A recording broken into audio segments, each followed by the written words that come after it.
Hey everyone, my name is Jake and today we are going to be looking at some pro-revenge stories, so sit back, relax and enjoy. How I got all the staff to side with me and my birthday over our boss. Alright, so this story probably isn't as pro-revenge as most others, but here we go. This is about my summer job. I have worked there from July to October for 4 years now, and I actually really enjoyed it up until this year. So this job is a seasonal restaurant that opens up from May to October, with June to September being its main season.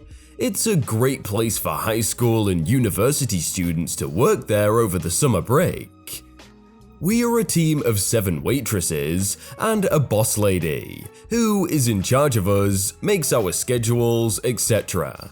Every year they struggle to get enough waitresses, even though most of us come back year after year. This is important later.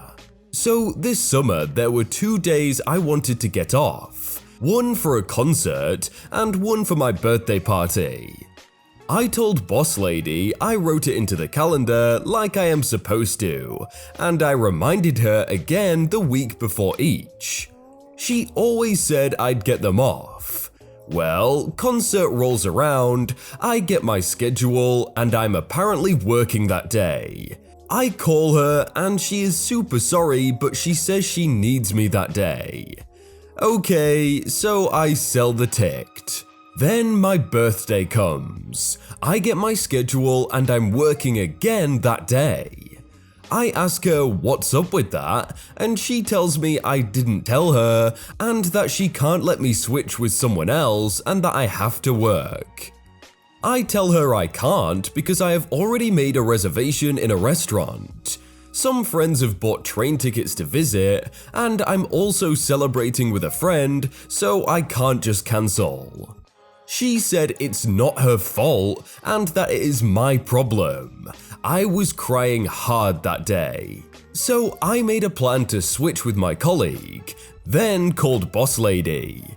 She got angry because I didn't ask her first, which I did, and told me we weren't allowed to. We still switched shifts. I got to my party in time. It was great. Next day, I get to work, and some of my co-workers tell me that boss lady has been talking bad about how I didn't tell her I needed the day off, and then just switched and how rude that is. I decided then to quit after that season for good, and not to come back next year. I also made sure to be really nice to the other staff members, waitresses, janitors, everyone for my remaining time there. I brought cake or pizza or made coffee for everyone every day. I worked super hard to get in more money than any of my colleagues, which got recognized by boss lady's boss. If I was well liked before, I was loved now. So the season ends, and as usual, people ask if I'm coming back next year. I say no and tell them it's because of boss lady. I cry a little because I will miss them, but I can't take her talking bad, blah blah, and everyone starts to hate her. So I begin to hear that all the other waitresses also won't be coming back because they stand with me, and now they will not have any waitresses coming back next year. They will be in huge trouble finding enough staff. Even some of the non-service staff said they wouldn't come back.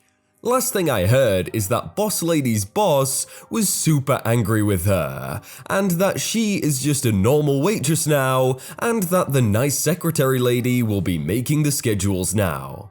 Oh, I definitely see that as a pro-revenge, like that woman's career is gone and every single person left, so that place has no one to work with. Not my revenge, but my professor against cheaters. I took the final for an engineering class this morning. Usually 1 or 2 people will go to the bathroom during class.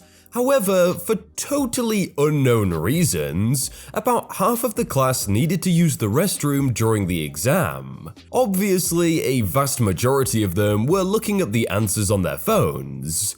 This irritated me, but I just stayed focused and barely finished since it was a hard exam. I remembered that there was one particular problem that was only barely related to the stuff we went over in class, where Part A was fairly easy, but I had no idea how to do Part B. I didn't fret over it too much though, since that part was only 5 points out of 100. Well, our professor, who is on the older side, and I would have thought was somewhat ignorant of technology, sent us an email just now explaining his diabolical plan to catch cheaters. Many of the students in the class use Check, a website that has answers to lots of homework questions if you're not familiar. To be fair, I have an account too, though I only used it for studying and checking homework solutions. Anyway, he explained that he was tired of people going to the bathroom and looking up answers on their phones, so he made the question I mentioned earlier as a trap.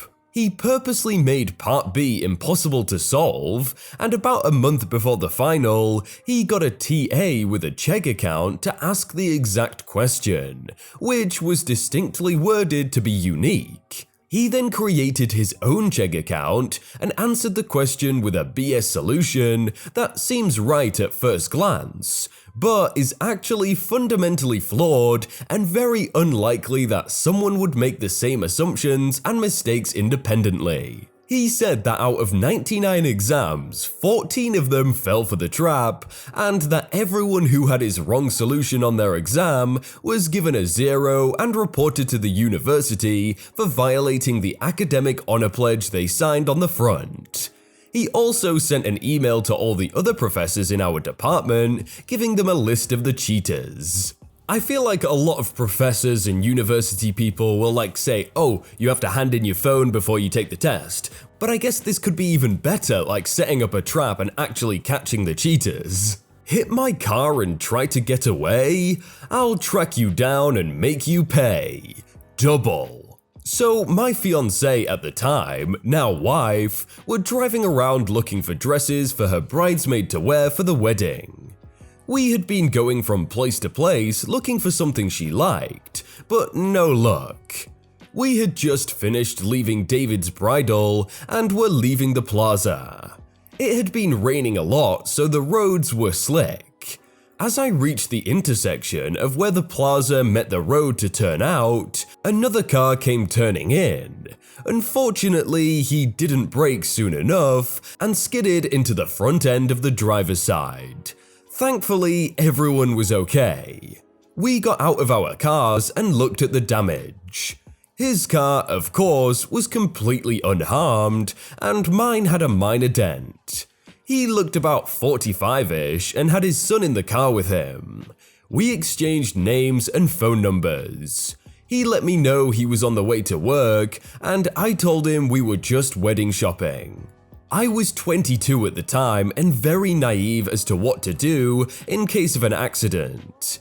He told me that we both seemed pretty busy and that we should just handle it ourselves since we were both busy.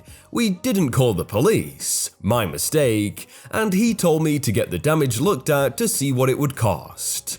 I took the car in 2 days later and they quoted me $1,100 for the bumper to be replaced. I texted him and he told me he will be getting scholarships in 2 months when he goes back to school, and he would be able to pay me in cash then. I, again naively, told him that'd be fine. A week later, I followed him up with another estimate which I got, which was lower than the original, $900, but I got no response. I texted him again and again for the next few days, and nothing. At this point, I realized he had bailed. I came up with a plan to find him. All I had was his name, a now useless phone number, and a general area of where he worked. I searched for him on Facebook and was pretty sure I found him. I searched under his family members and saw what looked to be like his son. My soon-to-be sister-in-law was 16 and looked about the same age as his son. I decided to go full-on sleuth and go undercover. I used her Facebook and changed her last name to match theirs. I then messaged the son and told him that I thought we might be cousins. I asked him some questions about his dad, like name and job, and told him that my mum said I have an uncle down there by that name and worked at this guitar shop. He answered yes, that was his dad's name, and told me the name of the place where his dad worked. I was so relieved I was making progress. The next day, I drove back up near the accident and found where the man worked. I found his car and took pictures of his license plate. I then took all the info I had and went to the courthouse. I filled out the paperwork and handed it to the clerk. The clerk told me they could either mail the form to his work address, or if I paid the $25, I could have an officer hand deliver it. Of course, I paid the $25 just to embarrass him at his place of work. A few weeks later, we were summoned to the court to see if we could work things out before going to an actual hearing. He showed up and we sat down with a mediator. She explained everything to all of us. I told him I didn't want to do this, but he stopped responding. He replied that his phone was stolen, so he had to get a new one. In my mind, a phone being stolen doesn't equal changing your phone number. I knew he was lying. The moderator asked him to step outside. She talked to us and told us not to trust him because his story didn't make sense. The mediator invited him back inside, and we read over the terms I listed in the court documents. He was to pay $2,400. I charged him the original replacement cost, gas from driving back and forth, my time for doing all this work, and extra for just being a jerk. He said he would pay, but didn't like that I went to his job and took pictures of his car. I replied I didn't like that he hit my car. A few months later, he paid the full amount in cash, and had to pay for our court costs as well. I sold the damaged car and took the cash he gave me to buy another car fully in cash. All in all, I benefited from it, but next time I'll just call the cops and save myself the headache. Can you imagine him going home to his son and just going, "Wow, I'm so confused, how did they find where I worked?" And his son just sitting there going, "Oh, yeah, how?" Steal money from people's gym bags? Enjoy getting expelled and sent to jail. Many years ago, when I was in high school, someone in my gym class was stealing out of people's bags and lockers, taking money, headphones, jewelry, etc. I personally had $20 taken out of my locker, and one of my buddies had a $200 pair of headphones stolen. After that, I decided, screw this guy is going down. Nobody knew who was doing the stealing, and catching the person wasn't as easy as setting up a camera because the video recording was not allowed in the locker room. So I hatched a brilliant plan. I had this marker that had a UV light on the back that wrote invisible writing, and when you shined the light on the writing, it glowed. My plan was to grab a friend and have him put a big X written on both sides of a $10 bill with the marker, then leave it in his bag or locker. So right before class ends one day, I pulled aside one of my friends and our coach, and gave him the bill and told them the plan. The next day, we followed through with the plan, and at the end of class, he checked his bag and the bill was still there. The next day, same thing. Finally, the following day, he checks his bag at the end of class and sure enough, it was gone. We immediately go tell the coach, and the coach calls the school's police officer. The coach then proceeds to tell all of our classmates to line up with their belongings and not go anywhere. The cop arrives with several of the deans, and they proceed to go one by one searching everyone's bags and pockets inside out. Sure enough, they get to this one guy, and the cop says, "Oh, what do we have here?" Turns out, not only did this kid steal the bill, he had a bag of the devil's lettuce in his pockets too. Long story short, dude gets expelled. And apparently this dude was already on probation and ended up going to a juvenile detention center as well. Double whammy. Never had any problems with stealing after that.